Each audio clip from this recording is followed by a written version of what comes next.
Oke, baik, teman-teman, bisa kita mulai sekarang ya. Assalamualaikum warahmatullahi wabarakatuh. Salam, Om Swastiastu, Namo Buddhaya, salam kebajikan, dan salam sejahtera bagi kita semua. Pertama-tama, marilah kita panjatkan puji syukur kehadirat Allah Subhanahu wa Ta'ala karena telah memberi rahmat sehingga kita dapat berkumpul di kegiatan psikoedukasi pada siang hari ini.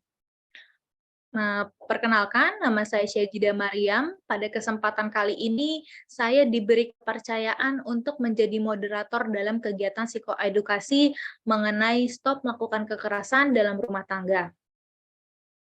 Sebelumnya, izinkan saya membacakan ketentuan yang harus diikuti peserta. Yang pertama, peserta diwajibkan mengaktifkan kamera selama acara berlangsung dan menggunakan background yang telah disiapkan oleh panitia. Yang kedua, mohon untuk tidak menghidupkan mic saat acara berlangsung, kecuali saat sesi tanya jawab. Selanjutnya, saya juga akan membacakan susunan acara yang akan kita lakukan. Yang pertama, menyanyikan lagu Indonesia Raya. Yang kedua, sambutan dari perwakilan kelompok. Yang ketiga, pemaparan materi mengenai stop melakukan kekerasan dalam rumah tangga. Yang keempat, forum diskusi dan tanya jawab. Dan yang kelima, penutup.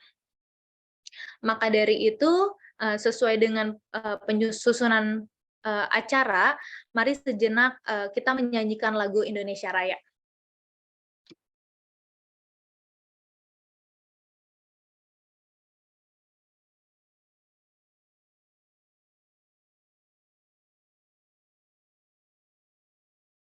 Untuk teman-teman kelompok, boleh dipresentasikan lagunya.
Oke, selanjutnya ada sambutan dari perwakilan kelompok, yaitu Dinda. Waktu dan tempat kami persilahkan.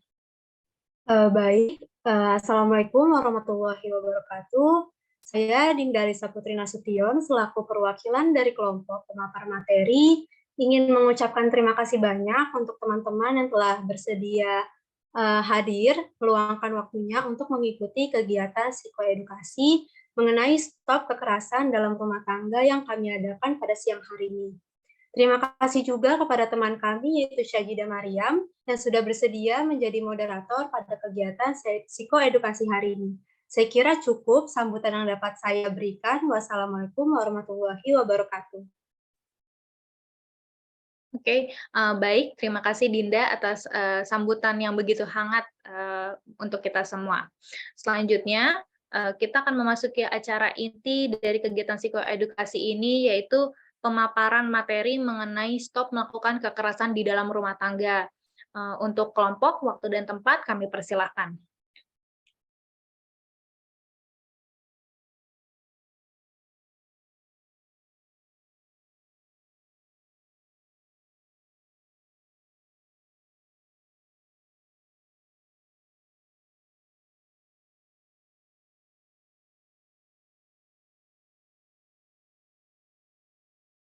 Oke, baik. Assalamualaikum warahmatullahi wabarakatuh. Terima kasih Syahidah setelah membuka acara pada hari ini.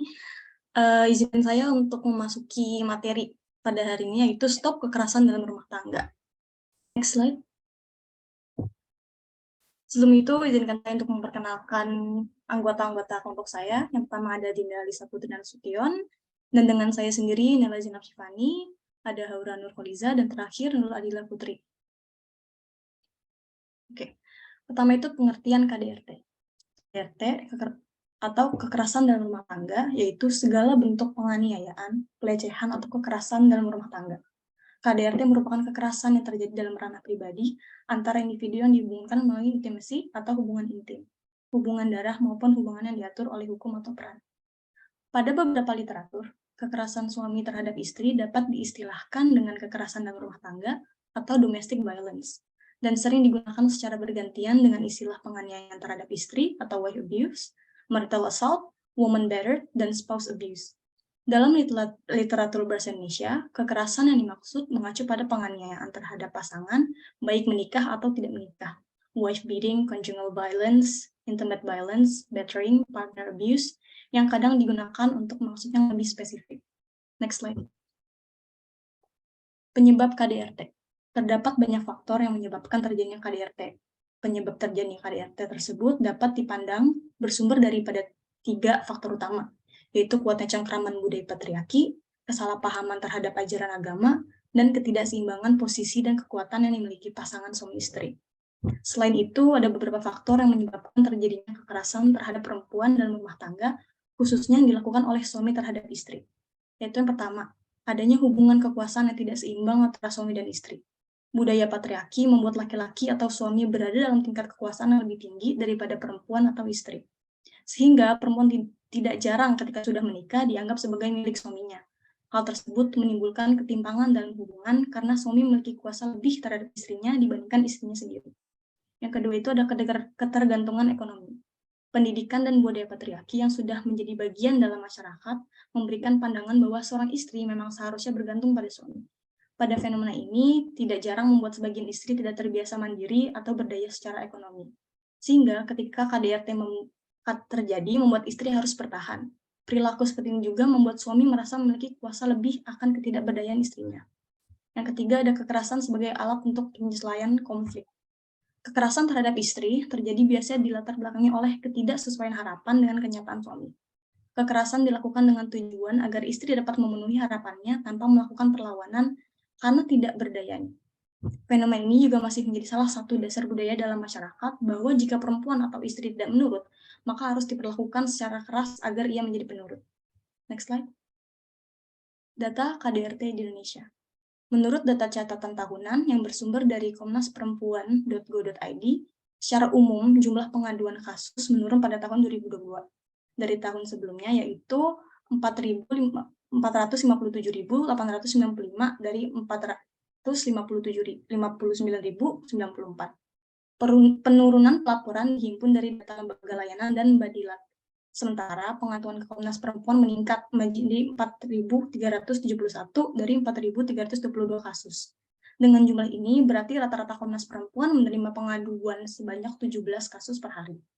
Nah, sebanyak 339.782 dari total pengaduan tersebut adalah kekerasan berbasis gender atau KBG, yang 3.442 diantaranya diadukan ke Komnas Perempuan. Kekerasan di ranah personal masih mendominasi pelaporan kasus KBG, yaitu 99% atau 336.804 kasus.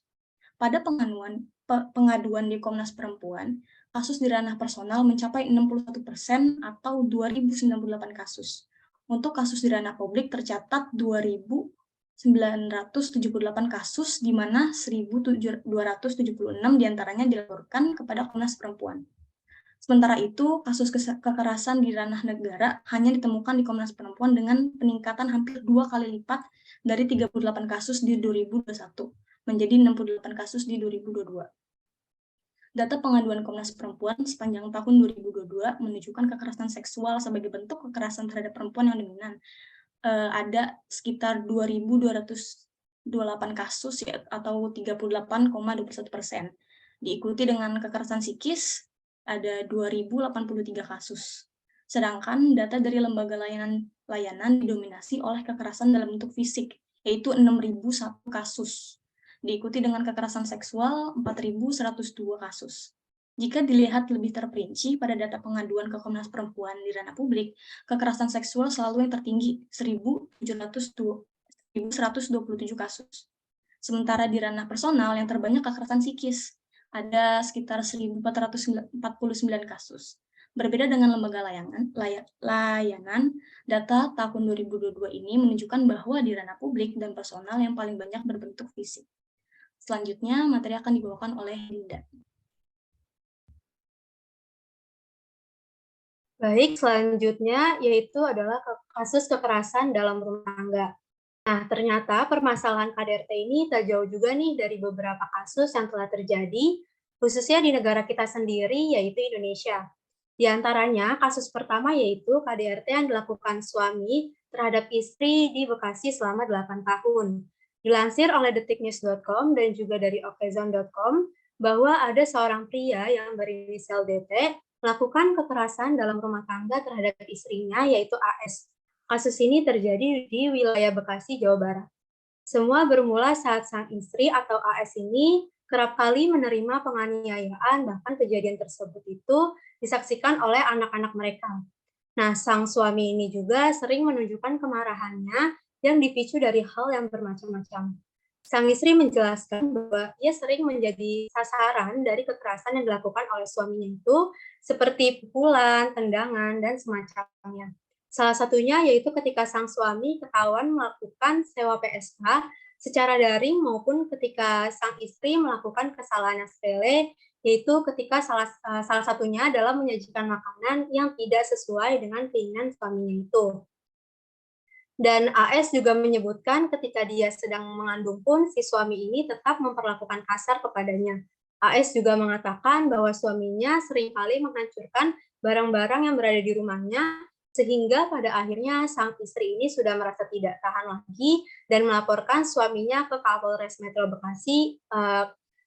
Bekasi Kota pada tanggal 15 April 2023, dan pihak kepolisian pun mulai menyusut kasus tersebut. Dan sang suami ini pada akhirnya ditangkap dan dijadikan sebagai tersangka. Ia pun dikenai pasal 44 ayat 4 Undang-Undang RI nomor 23 tahun 2004 tentang penghapusan kekerasan dalam rumah tangga, dan kasus ini akan diusut lebih dalam lagi oleh pihak kepolisian. Pelaku atau DT juga mengatakan bahwa motif KDRT yang ia lakukan ini karena persoalan tentang rumah tangganya, dan perlakuan kekerasan tersebut sudah terjadi selama kurang lebih 8 tahun. Selanjutnya, masuk ke kasus kedua yang dilansir dari metrotempo.co, yaitu kasus KDRT oleh suami terhadap istri di Tangerang hingga dilarikan ke rumah sakit. Jadi pada kasus ini terdapat seorang pria yang berinisial Y, berumur 48 tahun, telah tega melakukan kasus kekerasan dalam rumah tangga terhadap istrinya sendiri yang berinisial EL, berusia 47 tahun, hingga sang istri ini harus menerima beberapa luka parah dan dilarikan ke rumah sakit. Nah, kasus ini bermula ketika terjadinya pertengkaran yang terjadi di antara mereka, hingga sang suami ini naik pitam dan kemudian dia mencari pisau dapur rumah, dan setelah itu menganiaya korban yang merupakan istrinya sendiri. Korban pun akhirnya menerima beberapa luka parah di tubuhnya, diantaranya di bagian leher, lengan, bahu, dan juga jarinya. Pelaku atau suami dari EL juga mengaku bahwa penganiayaan yang dilakukannya tersebut karena adanya percekcokan masalah ekonomi. Sang istri pun harus dilarikan dan dirawat intensif di rumah sakit. Sang suami atau Y pada akhirnya ditetapkan menjadi tersangka dan dikenai pasal 44 ayat 1 Undang-Undang nomor 23 tahun 2004 tentang penghapusan kekerasan dalam rumah tangga dengan ancaman hukuman 5 tahun penjara atau denda sebesar 15 juta rupiah. Next. Nah, selanjutnya yaitu pasal-pasal yang mengatur tentang ketentuan pidana pelaku kekerasan dalam rumah tangga. Nah, yang pertama tadi kan pada kasus pertama, pelaku itu dikenai pasal 44 ayat 4 Undang-Undang RI nomor 23 tahun 2004. Adapun isi dari pasal tersebut yaitu dalam hal perbuatan sebagaimana dimaksud pada ayat 1 dilakukan oleh suami terhadap istri atau sebaliknya yang tidak menimbulkan penyakit atau halangan untuk menjalankan pekerjaan jabatan atau mata pencaharian atau kegiatan sehari-hari, maka dipidana dengan pidana penjara paling lama itu selama 4 bulan dan denda paling banyak 5 juta rupiah. Selanjutnya, pada kasus kedua, sang pelaku dikenai pasal 44 ayat 1 Undang-Undang RI nomor 23 tahun 2004, di mana pasal ini berbunyi bahwa setiap orang yang melakukan perbuatan kekerasan fisik dalam lingkup rumah tangga sebagaimana dimaksud dalam pasal 5 huruf A dipidana dengan pidana penjara paling lama itu 5 tahun atau denda paling banyak 15 juta rupiah. Selanjutnya yang ketiga, di luar dari kasus yang dijelaskan sebelumnya terdapat lagi pasal 44 ayat 2 Undang-Undang RI nomor 23 tahun 2004 yang berbunyi dalam hal perbuatan sebagaimana dimaksud pada ayat 1 mengakibatkan korban mendapat jatuh sakit atau luka berat, maka dipidana dengan pidana penjara paling lama 10 tahun atau denda paling banyak 30 juta rupiah. Dan keempat, yaitu salah satu pasal lagi ya yang memuat tentang ketentuan pidana bagi pelaku kekerasan dalam rumah tangga yang akibatnya ini hingga menyebabkan kematian bagi korbannya, yaitu ada pada pasal 44 ayat 3 yang berbunyi dalam hal perbuatan sebagaimana dimaksud pada ayat 2 mengakibatkan matinya korban, maka dipidana dengan pidana penjara paling lama 15 tahun atau denda paling banyak 45 juta rupiah. Nah, dalam UU nomor 23 tahun 2004 tentang penghapusan kekerasan dalam rumah tangga ini tentunya banyak ya harapan besar dari implementasi UU tersebut. Khususnya yaitu harapan terhentinya kasus kekerasan yang dimulai dari wilayah rumah dan mengubah stereotip yang masih banyak banget nih terjadi, yaitu tentang ketidaksetaraan gender, di mana laki-laki selalu dianggap lebih kuat, agresif, superior, dan semacamnya jika dibandingkan dengan perempuan. Maka sekarang saatnya kita nih sebagai masyarakat mulai mengubah pelabelan gender ini menjadi lebih manusiawi. Sehingga cara-cara dalam mengaktualisasikan diri juga bisa menjadi lebih tegas di lingkungan masyarakat. Sehingga keadilan gender di antara perempuan dan laki-laki sebagai suatu kondisi dan juga perlakuan yang adil terhadap keduanya ini dapat terwujud. Dan ternyata masih banyak lagi loh kasus-kasus KDRT atau kekerasan di dalam rumah tangga yang telah terjadi di negara ini, di luar dari beberapa kasus yang sebelumnya telah dijelaskan. Dan hukumannya pun tidaklah main-main. Jadi lindungilah dan jangan menyakiti orang-orang tersayang kita, salah satunya ketika sudah dalam membangun bahtera rumah tangga. Next.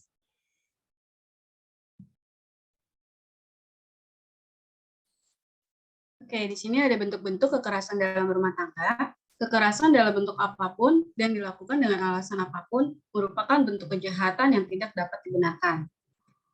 Kekerasan terhadap perempuan dalam rumah tangga masih dianggap wajar di Indonesia dan dipandang sebagai dinamika kehidupan yang harus dijalani. Banyak ibu rumah tangga yang tidak berani melaporkan kekerasan yang dialaminya karena menganggap aib dalam keluarga yang tidak boleh diketahui oleh orang lain.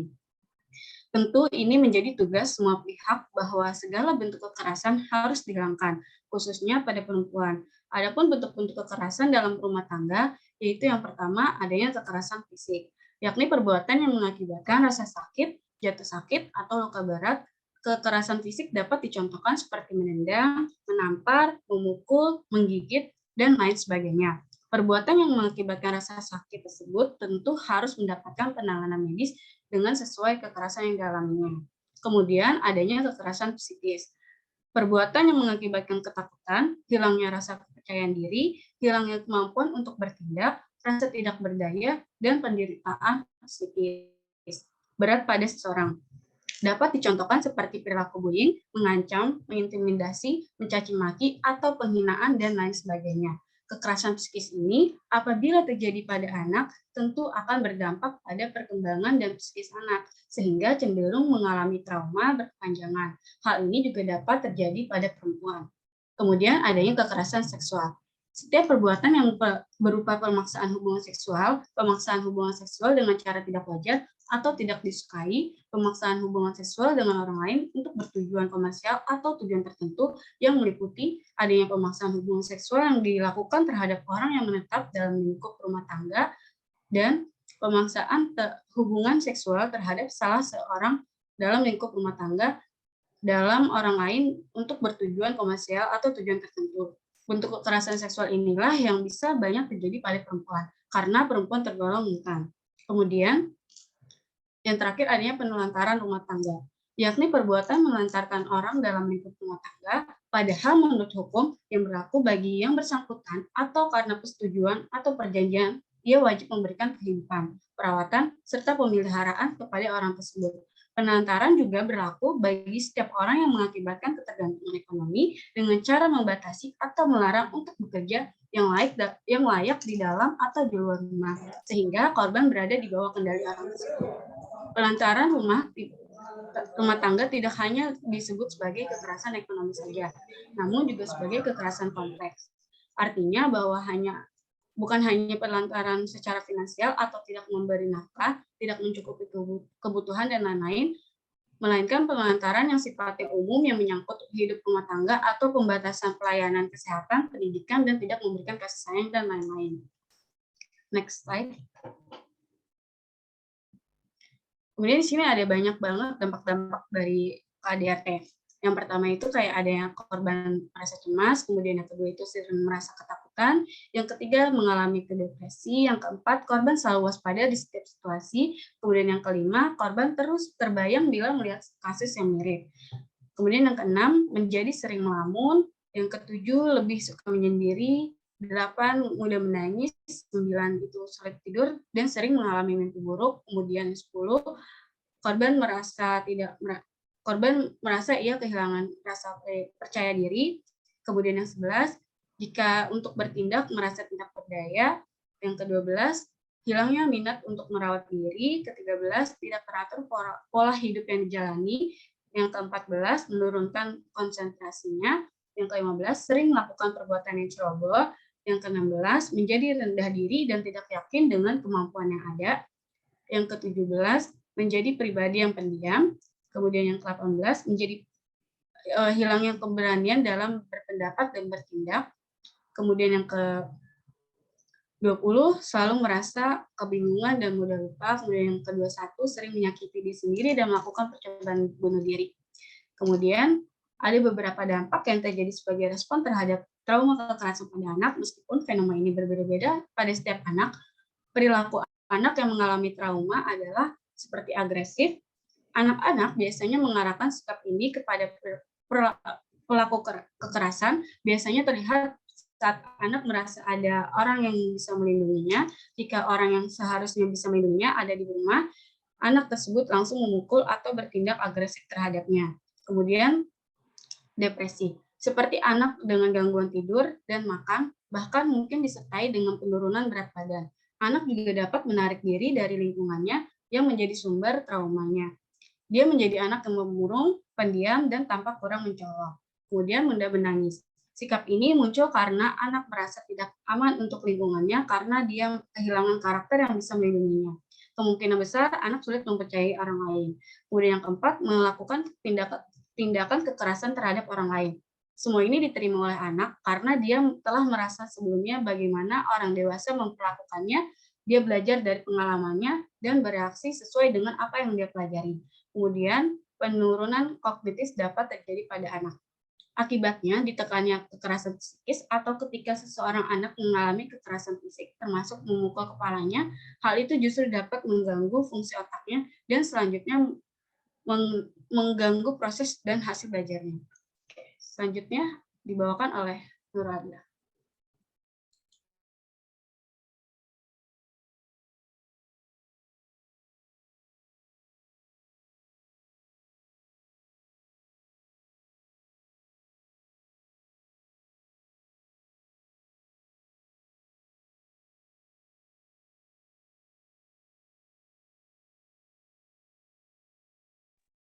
Seperti yang sudah dijelaskan tadi, Kekerasan dalam rumah tangga yang dilakukan oleh suami terhadap istri telah sedemikian menggaung dalam tahun-tahun belakangan ini, sehingga menjadi masalah sosial yang menuntut perhatian yang serius dari berbagai pihak. Adapun dalam hal ini, upaya penanggulangan terjadinya kekerasan dalam rumah tangga dengan dua pendekatan yang dapat dilakukan untuk menangani KDRT, yaitu pendekatan kuratif dan pendekatan preventif. Yang pertama, pendekatan kuratif. Pendekatan kuratif ini menyelenggarakan pendidikan orang tua untuk dapat menerapkan cara mendidik dan memperlakukan anak-anaknya secara humanis. Dalam pendekatan kuratif ini terbagi lagi menjadi 4 cara, yaitu 1. Mendidik anggota keluarga untuk menjaga diri dari perbuatan yang mengundang terjadinya KDRT. Contohnya, kita bisa mulai dari hal kecil dengan menyelesaikan setiap masalah dalam rumah tangga dengan tenang dan damai, tanpa tindakan-tindakan kekerasan yang dapat merugikan salah satu pihak. Yang kedua, membangun kesadaran kepada semua anggota keluarga untuk takut kepada akibat yang ditimbulkan dari KDRT. Contohnya, kita dapat memberikan edukasi kepada anggota keluarga bahwasanya dampak yang ditimbulkan dari KDRT bisa membuat seseorang itu depresi. Yang ketiga, membekali para orang tua baru untuk menjamin kehidupan yang harmonis. Contohnya bisa seperti memberikan edukasi parenting kepada orang tua baru yang ingin mempunyai anak. Yang keempat, menunjukkan rasa empati dan rasa peduli terhadap siapapun yang terkena KDRT tanpa sedikit pun melemparkan kesalahan terhadap korban KDRT. Selain itu, yang kedua ada pendekatan preventif. Nah, pendekatan preventif ini merupakan suatu tindakan pencegahan hal negatif agar hal negatif tersebut tidak dapat terjadi. Dalam pendekatan ini terbagi lagi menjadi 4 cara, yaitu 1. Memberikan sanksi secara edukatif kepada pelaku KDRT sesuai dengan jenis dan tingkat berat atau ringannya pelanggaran yang dilakukan, sehingga tidak hanya bagi pelaku KDRT saja, tapi juga korban dan anggota masyarakat lainnya. Yang kedua, menentukan pilihan model penanganan KDRT sesuai dengan kondisi korban KDRT dan nilai-nilai yang ditetapkan dalam keluarga, sehingga tidak menimbulkan rasa dendam bagi pelakunya. Yang keempat, membawa korban KDRT ke dokter atau konselor untuk segera mendapatkan penanganan sejak dini, sehingga tidak terjadi trauma psikis sampai serius. Selanjutnya. Nah, selanjutnya apa yang harus kita lakukan bila terkena tindakan KDRT?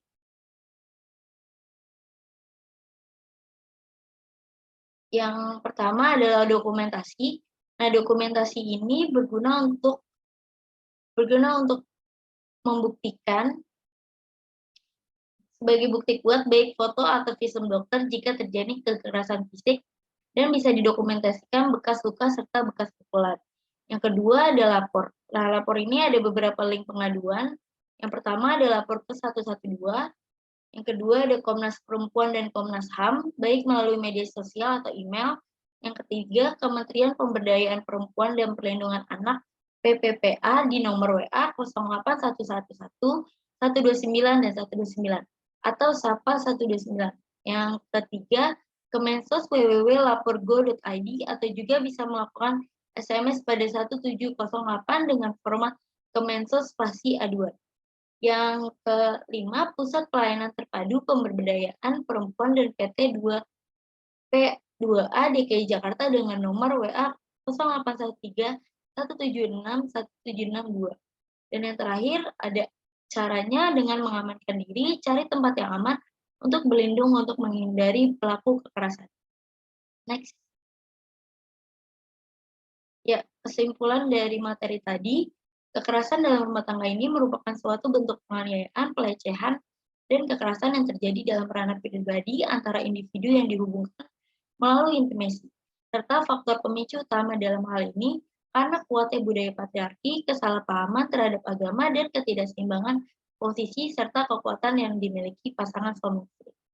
Adapun saran dari kelompok kami, diharapkan para suami mampu memperlakukan istri dengan sebaik-baiknya. Suami dan istri menyelesaikan setiap permasalahan tidak dengan cara yang emosional. Para pihak saling memahami kedudukan mereka sebagai suami dan istri sehingga mampu melaksanakan kewajiban masing-masing dengan baik.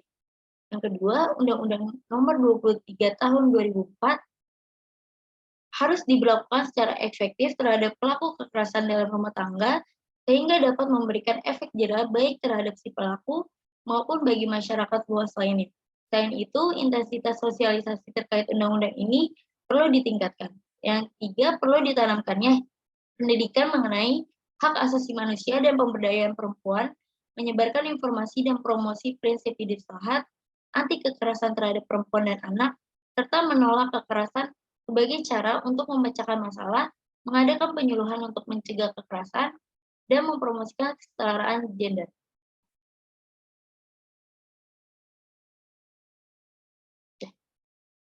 Sekian, terima kasih pemaparan materi kali ini.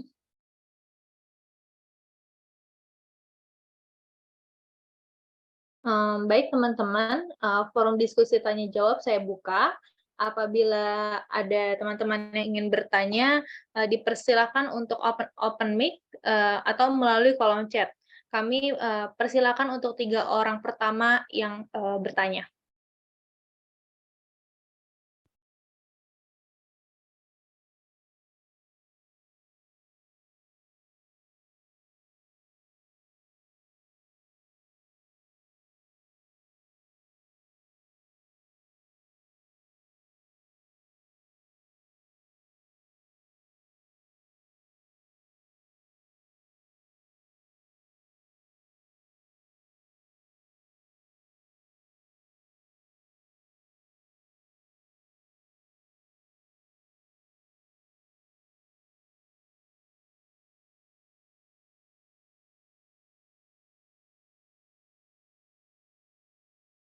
Oke, sekiranya sudah ada 3 yang bertanya, maka untuk teman-teman kelompok boleh dipersiapkan jawabannya.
Oke, saya Haura ingin menjawab pertanyaan dari Kak Mas Kira.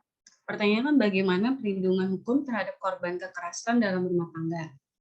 Menurut jawaban kelompok kami, perlindungan hukum bagi korban KDRT yaitu perlindungan yang diberikan antara lain pemberian bantuan hukum, kerahasiaan identitas, kemudian penangkapan pelaku dengan bukti pemulaan, pemberian bantuan lain berupa pelayanan kesehatan, dan upaya rehabilitasi. Bagaimana Kak Fira? Apakah jawabannya sudah cukup?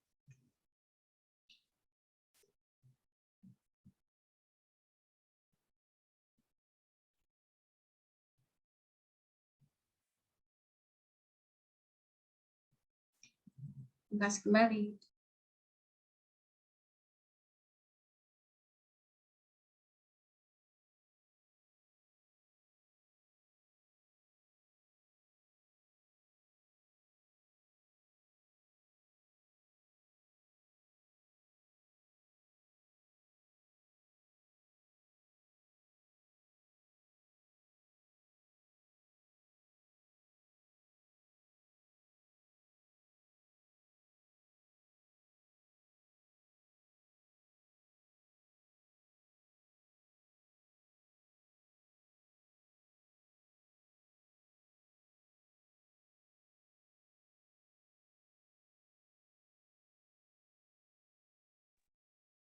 Baik, saya izin menjawab pertanyaan yang ditanyakan oleh Dila, yaitu, bagaimana sih caranya agar dapat, menghindari KDRT dalam berumah tangga.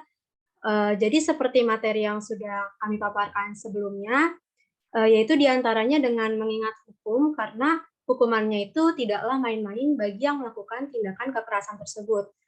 Selanjutnya, itu bisa juga dengan membangun kesadaran pada tiap anggota keluarga untuk takut akan dampak dari perlakuan tersebut, serta bisa juga dengan menanamkan rasa empati, saling menghormati, mempraktikkan sikap jujur, terbuka, dan setia kepada pasangan yang dapat mendukung keharmonisan dalam berumah tangga.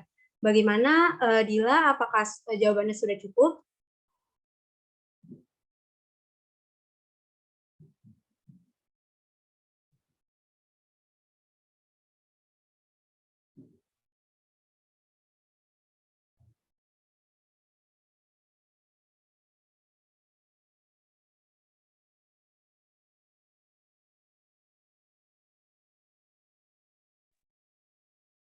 Oke, selanjutnya saya akan menjawab pertanyaan dari Kak Indri ya. Mengapa perempuan lebih rentan menjadi korban kekerasan selain dianggap makhluk yang lemah oleh kaum laki-laki? Jadi itu seperti yang udah dijelasin pada materi sebelumnya ya. Karena budaya-budaya di Indonesia dan budaya-budaya patriarki di mana tuh perempuan harus lebih nurut sama laki-laki, dan menjadi korban karena nilai-nilai masyarakat dibentuk oleh kekuatan patriarki di mana laki-laki secara natural lebih dipersilakan menjadi penentu kehidupan. Jadi kayak gitu. Apakah udah cukup, Kak Indri, jawabannya?